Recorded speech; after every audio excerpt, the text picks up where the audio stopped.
We use our brains to think about things, to solve problems, to make decisions. For most people, it's counterintuitive to sit and use your brain to do nothing. In this lecture, I'm going to recommend that you spend about 20 minutes a day doing just that. There's a wealth of evidence that if you spend time sitting with your eyes closed, focusing on your breathing or on relaxing your body, that if you do this, your brain will work better. You'll be happier, less subject to stress and anxiety, more creative, and generally healthier. The common term for this not thinking practice is meditation. The art and practice of meditation is older than cognitive neuroscience by many centuries. Indeed, it's older than science itself. Most historians and anthropologists believe that the earliest meditation was associated with religious practice. When you spend an extended period of time engaged in a religious ritual, you are typically engaged in meditation.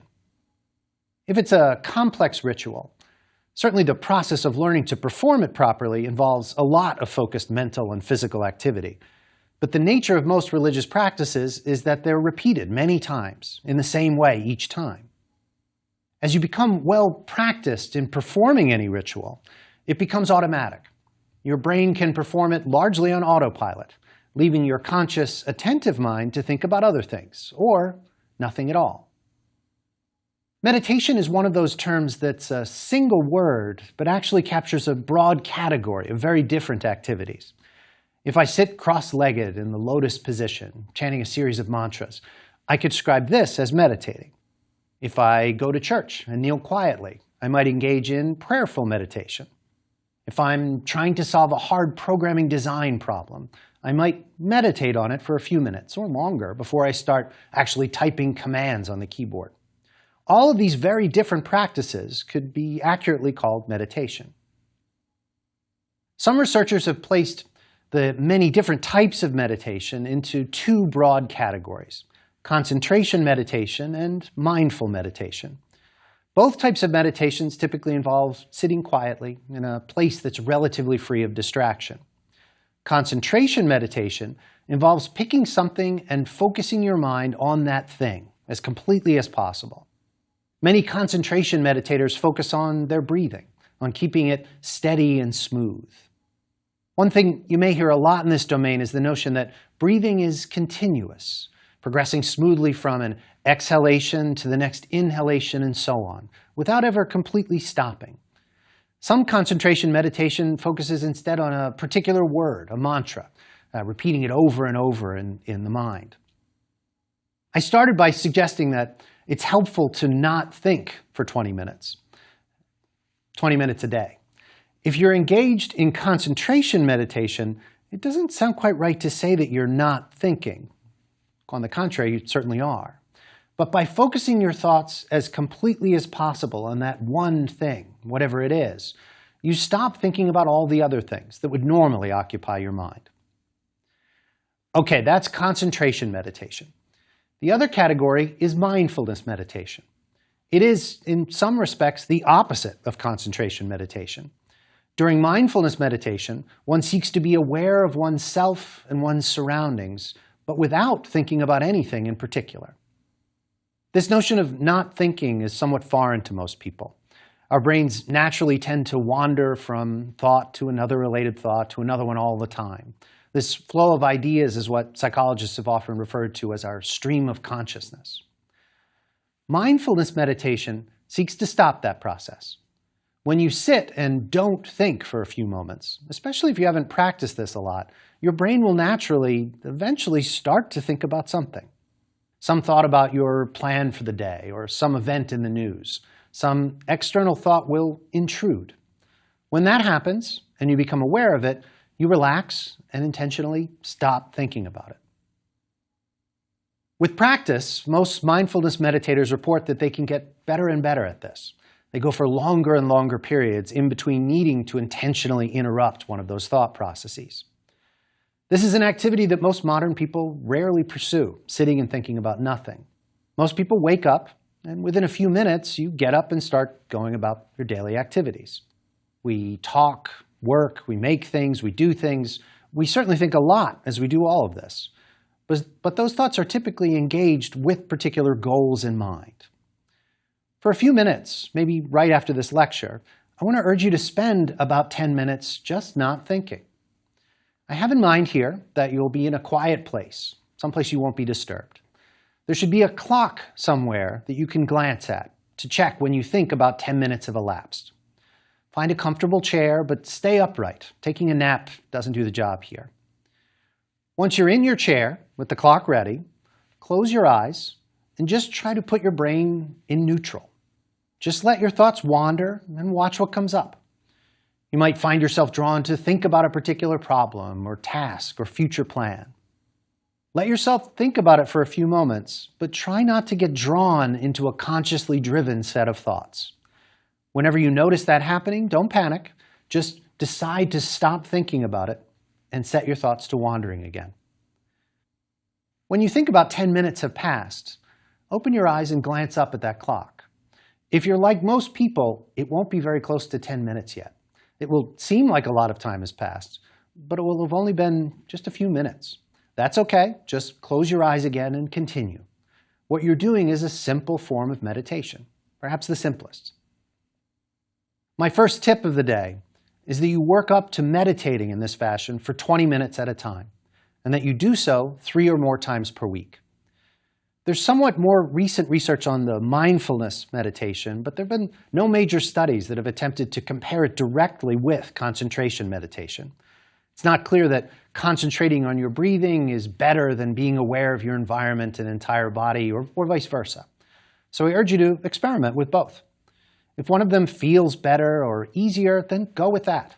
But also feel free to switch back and forth, depending on your mood on any given day. A really wide range of research has assessed the nature of how this type of regular meditation behavior affects your brain. One of the most common techniques has been to look at how patterns of electrical activity change in the brain during meditation. The electroencephalograph, usually referred to as an EEG, involves placing electrodes on the scalp and then connecting them to a system of amplifiers. The system makes it possible to record and analyze the tiny amounts of electrical activity produced by neurons in the brain. EEG has a very good temporal resolution. It's possible to sample that electrical activity about 1,000 times per second. But EEG has relatively poor spatial resolution. It determines when the brain is active very, very well, but it can't tell where the activity is in much detail. To see spatial patterns in the brain more clearly, another technique that's been used to explore how your brain activity changes when you meditate is functional magnetic resonance imaging, often called fMRI. fMRI can record the amount of blood flow to different regions of the brain. When an area becomes more active, it uses up oxygen and fuel and creates waste products. Blood vessels in that brain region dilate to enable more blood to flow in, to deliver more resources and carry away those waste products.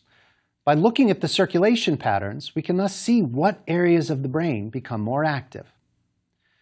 If you look at someone while he or she is meditating, it might seem like there just isn't much happening. On the outside, there isn't. But both EEG and fMRI methods show that the meditative brain is very active, particularly in certain areas. The particular areas that are activated seem to vary with the type of meditation that's practiced. If you engage in meditation focused on a particular word or mantra, language regions are activated. If you focus on being aware of particular parts of your body, increases in activity are seen in sensory motor regions of the cortex. Several studies have found that during meditation, the amygdala and other subcortical regions associated with emotional processing become more active. Several studies have found that when people engage in meditation, they report higher levels of everyday happiness. Meditators also report fewer problems with regulating their own emotions.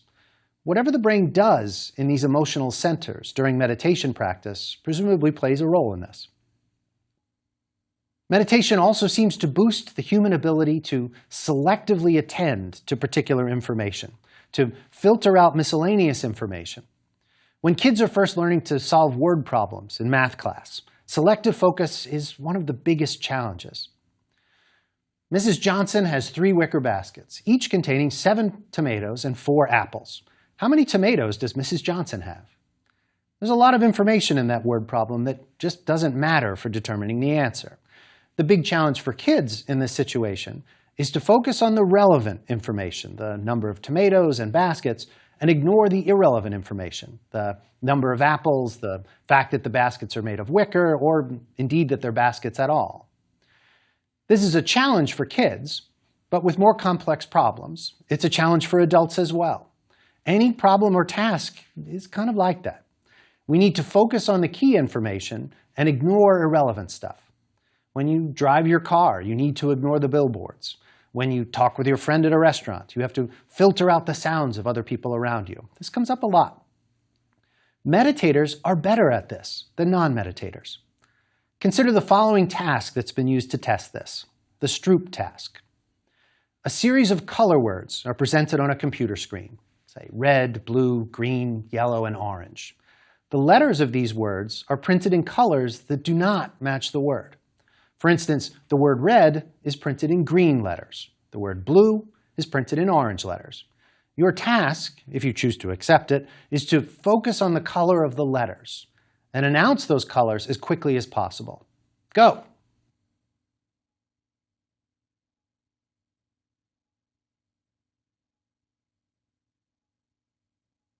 This task sounds pretty easy, but overcoming the visual contradiction here is hard. You can certainly see that the word is printed in a particular color, say green, but it's very difficult to filter out those same letters spelling out the word red. This is especially true when you're trying to do all of this as quickly as you can. We just automatically want to read that word, for instance, red. Meditators have less difficulty with this task than non-meditators. Something about that regular meditation, something about the way that it affects the brain, improves our ability to selectively focus on one particular source of information whenever we decide to do so. Many researchers believe that people have historically spent a lot of time meditating, even if they didn't call it meditation per se. We think of modern life as being much easier and more convenient than what's historically been typical, but that's a myth. Humans have been around for about 300,000 years, as near as modern paleoanthropologists can figure. For about the first 280,000 of those years, humans survived as hunters and gatherers. Their job was basically to harvest food that nature produced naturally, sometimes without a whole lot of effort from the humans. When food was plentiful, it's estimated that people could find what they needed to sustain themselves, to feed themselves and their children, surprisingly quickly. Studies of the few remaining modern hunter-gatherer societies, for instance, the Kung Bushmen of South Africa, suggest that the work week for ancient humans was about 2.5 days per week, about 6 hours a day. Other studies of the Machiguenga and the Kayapo groups in South America considered not just the specific hunting and gathering of food, but all of the work that they did in a typical week, and found an average of a little less than 5 hours a day. Since then, most of the world has changed a lot. We work a lot more hours, of course. We live a lot longer. Our world is much more defined by our technology and efficiency. But our brains are basically the same as those that were in the heads of those ancient humans. The processes that drive evolution function very slowly. The 20,000 years that we've spent since our hunting and gathering days, it's a blink of an eye in the scale of evolutionary times. Humans have engaged in idle, perhaps meditative thinking for millennia. It seems reasonable to expect that our modern brains have adapted to use this idle time effectively, perhaps even to depend on it for regular maintenance activities. A wide range of research suggests that there are a variety of positive benefits that emerge from regularly engaging in this practice of meditation. Up to this point in the course, I've usually talked about fMRI, where the F stands for functional. With fMRI, the functional magnetic resonance imaging scanner is tuned to sense those patterns of blood flow in the brain. When a particular set of neural circuits is activated, those neurons start using up oxygen and energy supplies and producing carbon dioxide. As they do, the circulatory system dilates those blood vessels and brings more blood to the brain to those particular regions. About 6 seconds after someone starts to perform some mental task, the blood flow to the regions involved in performing the task show a significant increase in blood flow. This has been a great tool for mapping what parts of the brain are activated for particular kinds of mental tasks. There's an older use of the MRI device, however. Actually, in a medical context, this is the most common use of it. Rather than looking at changes in blood flow, the MRI can be used to perform precise scans of the internal anatomy of the brain, or any other part of the body for that matter. How big is someone's hippocampus? Without the MRI, the only way to determine something like that would be to cut open the skull and take a look. No one would actually do this. With the MRI, however, such a test is quick and easy. Okay, so how does this relate to meditation? We can talk about the immediate term effects of meditation on the brain, the way that your patterns of brain activity are altered by different types of meditation. But an even more basic question is the following. If you meditate on a regular basis for some period of weeks or months, does it change the anatomical structure of your brain? The answer here is a clear yes. One especially good example of a study like this one comes from a team led by Britta Holtzel, working at Harvard Medical School. She and her colleagues recruited a group of 17 people who'd signed up for a meditation course. The course was intended to help with stress reduction. They recruited 17 other people who didn't participate in the course as well. As a quick aside here, these researchers did some very good experimental design work. I know this isn't the primary focus of the course, but I just have to give credit here where credit is due. The researchers didn't just pick people off the street to serve as those controls. There were more people who wanted to take this course than there were seats available. The control participants here, the ones who didn't engage in meditation, were drawn from the people who wanted to take that course but didn't. If the study had found differences between the participants in the meditation and control groups without this study characteristic, we'd have to wonder, are the differences from the meditation itself? Or perhaps are the differences pre-existing characteristics, things that differ between people who want to take this meditation course and people who don't? In any event, the researchers thought that out in advance, so there's no need to worry about that problem. Okay, before the course started, all of the participants, the 17 meditation students and the 17 control participants, visited an MRI facility. The researchers there conducted a high-resolution scan of each of the participants' brain anatomy. The meditation participants then took their meditation course. The course itself was fairly intensive. There were 8 2.5-hour meetings, one each week. In the 6th week of the course, the students met for a longer 6.5-hour session. The program involved meditation that focused on that mindfulness training that we've discussed. Proponents of this type of meditation ask participants to engage in awareness of the experiences that they're having at that particular moment. As you sit quietly, relaxing with your eyes closed, you engage in a sequential scan of your own body. Often when you're first learning this, you might listen to an audio recording of an expert guiding your thought process. The teacher might first ask you to focus on your toes, to feel them, be aware of them, relax them. Now onto your feet, next your lower legs, and so on. The body scan works through the whole body and then completes by encouraging you to be aware of your whole body at once. When I describe this sort of thing to people, it often feels a little, silly. The notion that thinking about your body parts one at a time and to simply be aware of them feels very new agey. I certainly don't feel very scientific as I'm describing this. And there's more. Usually the instructor urges you to feel compassion for these body parts, to think of the parts simply as they are in a non-judgmental way. I don't usually judge my toes. I guess I do look down on them a lot. In any event, the research on these things hasn't typically picked the meditation practices apart into their components. For instance, are the effective meditation lessened if I don't encourage that non-judgmental attitude? What if I only focus on the fingers and toes and never get to the upper parts of the limbs? What if I just focus on the whole body and not the individual parts?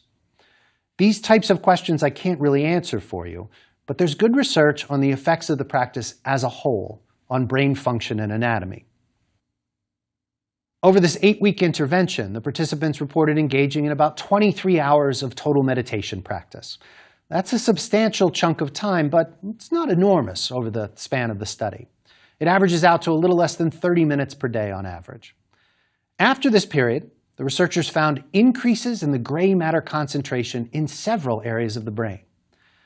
The left hippocampus showed a clear effect. The posterior cingulate cortex, The left temporoparietal junction and the cerebellum also showed these effects. I should say a word about why gray matter density is especially important as a measure of brain anatomy. The brain is made up of gray matter and white matter. The white matter consists primarily of something called myelin. It's a fatty substance that coats the axon part of neurons. The axons are the part of a neuron that sends signals, bursts of chemical, electrical signals called action potentials. When a neuron emits one of these action potential signals, the myelin serves as an insulator for the axon conduit. The white matter thus enhances the efficiency and speed of neuronal communication. The gray matter of the brain is everything else. The dendrites, the cell bodies, the axons themselves, and the neurons, all of them are basically gray in color. So if your brain has more gray matter, it has more neurons. This meditation practice caused the brains of these meditators to produce more neurons and retain more of them over time.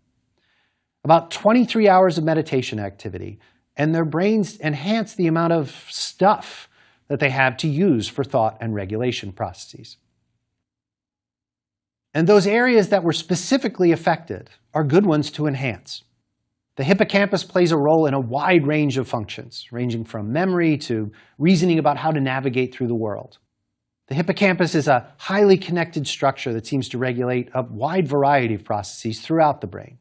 There's an entire scientific journal devoted just to the study of how the hippocampus functions. The journal is appropriately called Hippocampus. The posterior cingulate cortex is another highly connected structure. It's often thought of as a part of the brain's default network, the area of the brain activated regardless of what you're doing, even when you're doing nothing at all. It's associated with emotion regulation and the control of general arousal. This is one of those central control structures that seems to be involved in regulating a large collection of brain circuits. The left temporoparietal junction, it's heavily involved in our ability to parse and understand language, both written and spoken language. The better this region functions, the better you're able to reason about the things that you read and hear.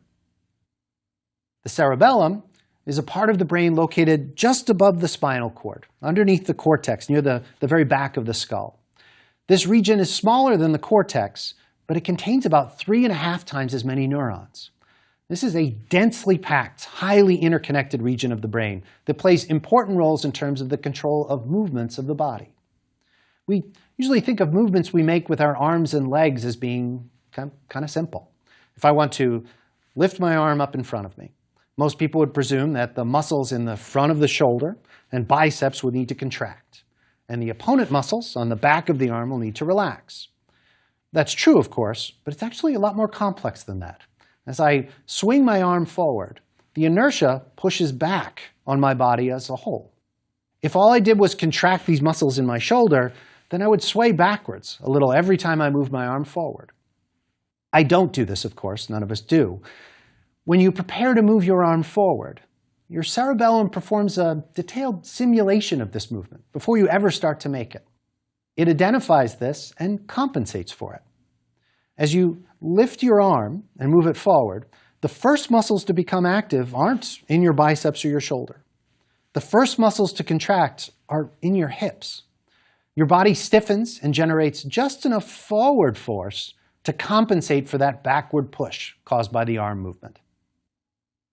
And so the action happens, smoothly, efficiently, and kind of effortlessly, but not without some serious computation. And that computation takes place in the cerebellum.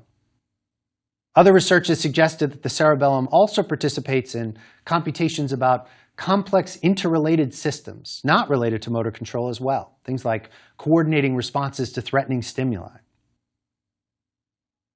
Overall, this study, and a lot of other ones like it, suggest that engaging in meditation practice on a regular basis over the course of even a few weeks can boost the number of neurons in the brain. Some early work wasn't as scientifically careful as this study I'm describing, but a substantial amount of recent work has made a really strong case for it. This intervention was aimed at reducing stress, and it did, by the way. Participants rated their stress levels as lower after the intervention, significantly lower than the ratings from that non-participant control group. But even if you aren't feeling a problem with stress, meditation seems to function well for brain maintenance purposes. Humans typically peak in terms of the overall number of neurons in their brain around 3 years of age. For the rest of your life, that number steadily declines. Age-related decline in cognitive function is presumed to be related to this general shrinkage of the brain. If I can stave off that shrinkage with an activity that takes about a half hour a day, I think that's a pretty good activity. I strongly urge you to, at the very least, experiment with this meditation for a few weeks. A few minutes ago, I described the Stroop task and evidence that regular meditators have an increased ability to concentrate on selected sources of information. Some studies have suggested that this improvement in attentional allocation happens not just on a long-term basis, but especially even shortly after a period of meditation.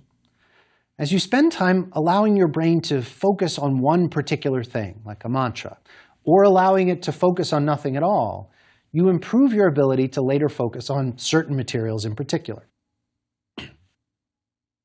It seems strange that focusing on nothing at all would help here, but perhaps the lack of focus rests the attentional system, allowing it to operate better when the Stroop task starts. Alternatively, we've discussed how focusing on nothing actually requires a lot of concentration, a lot of focus, ironically.